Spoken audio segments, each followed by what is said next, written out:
Before the fame, before the money, this is the origin story of Kevin. Kevin didn't grow up with money. He didn't have connections. He didn't pack up and leave Philly to find himself.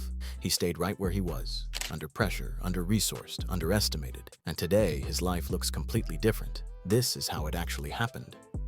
Welcome to the origin story. If you're new here, this channel is about real people, real stories, and the ups and downs of how they came to be. Not overnight success, not fake screenshots, not highlight reels. Today, I want to walk you through Kevin's story, not the Instagram version, the real version, where he started, what almost stopped him, and how he slowly built a life that finally feels like his own. I want to make sure that my kids understand the value of hard work and what the meaning behind it should be. So, I don't want you thinking that what we have and our lifestyle is how it's supposed to be, because it's not. When Kevin started, nothing was lined up in his favor. No savings, no mentor texting him game, no family blueprint showing him how to do business. He wasn't waking up in a luxury apartment thinking about passive income. He was waking up thinking about bills, responsibilities, and how fast life was moving without him. Kevin was doing what a lot of people in Philly do, working, surviving, and quietly wondering how everyone else seemed to be getting ahead. He saw people his age flexing around him, new cars, trips, business talk.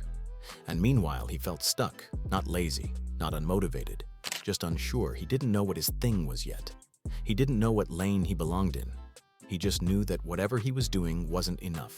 And that feeling of knowing you want more, but not knowing how to get it, is heavy, especially when nobody around you is showing you a different way. That there is a way out, that there is a way to do more, to get more, to obtain more. But I personally don't want to lose all that I've been able to get. So I need to make sure that I do everything to keep it. Kevin didn't magically figure it out next. He tried things, and most of them didn't work. Ideas that sounded good in conversation but didn't pay in real life. Plans that fell apart after a few weeks, time invested with nothing to show for it. There were nights he questioned himself hard. Was he wasting time? Was he fooling himself? Was this whole trying to do more thing just unrealistic? And being in Philly made it tougher, because Philly will humble you fast. People don't always support what they don't understand. A lot of folks believe you either get lucky, know somebody, or stay where you are. So when Kevin talked about trying something new, the feedback wasn't always encouraging. Just get a regular job. Be realistic. That stuff doesn't work for people like us. And there were moments, real moments, where quitting felt like the smart option. Not dramatic quitting, quiet quitting. The kind where you just stop trying and tell yourself you're being practical. That's the most dangerous kind. I haven't paid my rent in like a month. I'm like, Mom, the rent, where's the rent at? She's like, are you reading your Bible? I said, Mom, come on. I don't have time to talk about that right now, Mom. I'm late. I need the rent money. Are you reading your Bible? Mom, no. When you read your Bible, then we'll talk about rent. Here's where things shifted, but not in a flashy way. Kevin didn't stumble into a big opportunity. He didn't go viral. He didn't suddenly get confident. What changed was simpler and harder.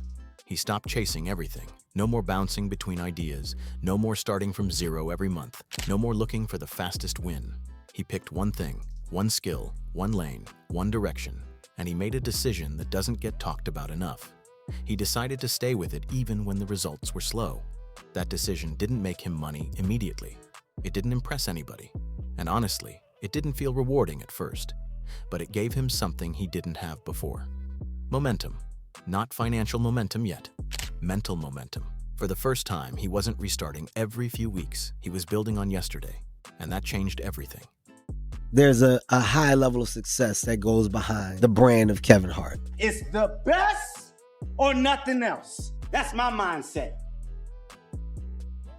Progress came slowly, almost annoyingly slow, but it came.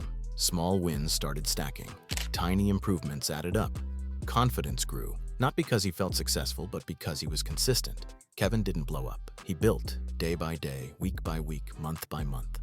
And this is the part most people never see. There was no viral moment, no sudden I made it announcement, no shortcut, just repetition, just showing up when nobody was watching, just staying in it longer than most people are willing to. Some days felt pointless. Some weeks felt like nothing moved. But looking back, those were the days that mattered most, because while other people were quitting, Kevin was quietly getting better. And that's how the gap forms. There's times where I tell him to slow down, but it's just in him. He's a hustler. He's not going to just sit down and be content. He has to keep going. Fast forward to today, Kevin's life doesn't look perfect, but it looks intentional. He's not guessing anymore. He's not scrambling anymore. He's not hoping something magically changes. He understands money better. He understands himself better. And most importantly, he controls his time way more than he used to. That alone is a form of freedom. He's not waking up with the same anxiety.